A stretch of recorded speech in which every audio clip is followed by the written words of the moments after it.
पहले चरण ने दी चेतावनी, 29 अप्रैल तय करेगा सत्ता का असली खेल। आदाब नमस्कार, आप देख रहे हैं मंथन टुडे। मैं हूं आपके साथ उज़्मा।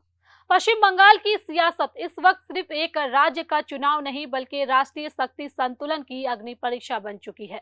23 अप्रैल को हुए पहले चरण की वोटिंग ने साफ संकेत दिया है कि मुकाबला सीधा, सख्त और बेहद धारदार है। शुरुआती आंकड़ों में वोटिंग प्रतिशत मजबूत रहा, जिसने यह स्पष्ट कर दिया कि जनता इस बार चुप नहीं बैठने वाली। ग्रामीण इलाकों में लंबी कतारें और शहरी क्षेत्र में अपेक्षाकृत धीमी लेकिन स्थित भागीदारी ने यह दिखाया है कि दोनों ही वर्ग अपने अपने तरीके से सत्ता को संदेश दे रहे हैं।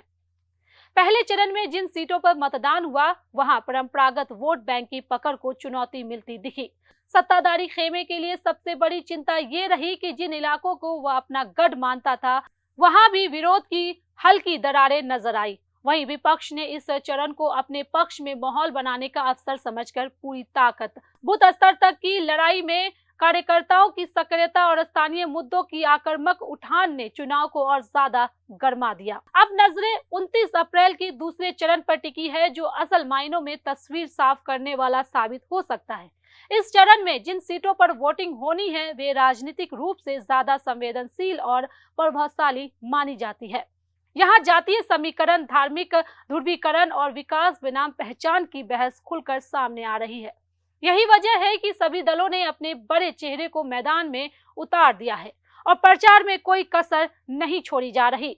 दिलचस्प बात यह है कि इस बार का चुनाव सिर्फ वादों पर नहीं बल्कि पिछले 5 साल के कामकाज की सख्त समीक्षा पर लड़ा जा रहा है। बेरोजगारी, भ्रष्टाचारी के आरोप, महिला सुरक्षा और स्थानीय प्रशासन की कार्यशैली जैसे मुद्दे मतदाताओं के दिमाग में साफ तौर पर घूम रहे हैं। सोशल मीडिया से लेकर गांव की चौपाल तक हर जगह बहस तीखी है और मतदाता पहले से ज्यादा सजग दिख रहा है। पहले चरण की वोटिंग में हिंसा की छुटपुट घटनाएं भी सामने आई, जिसने चुनावी प्रक्रिया की निष्पक्षता पर सवाल खड़ा किए। हालांकि प्रशासन ने स्थिति को नियंत्रण रखने का दावा किया है, लेकिन विपक्ष इसे बड़ा मुद्दा बनाकर जनता के बीच ले जाने की कोशिश कर रहा है। दूसरी तरफ सत्ताधारी दल इसे साजिश करार देकर अपने वोटरों को एकजुट करने में जुटा है। 29 अप्रैल का चरण इसलिए भी अहम है क्योंकि यह तय करेगा कि क्या सत्ता विरोधी लहर सिर्फ चर्चा तक सीमित है या वास्तव में जमीन पर असर डाल रही है।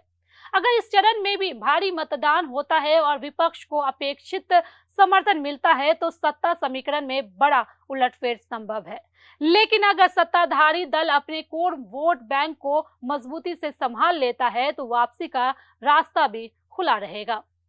तो कुल मिलाकर बंगाल का यह चुनाव भावनाओं, राजनीति और सत्ता की जंग का विस्फोटक मिश्रण बन चुका है। पहले चरण ने चेतावनी दे दी है और दूसरा चरण फैसला लिखने की दिशा तय करेगा।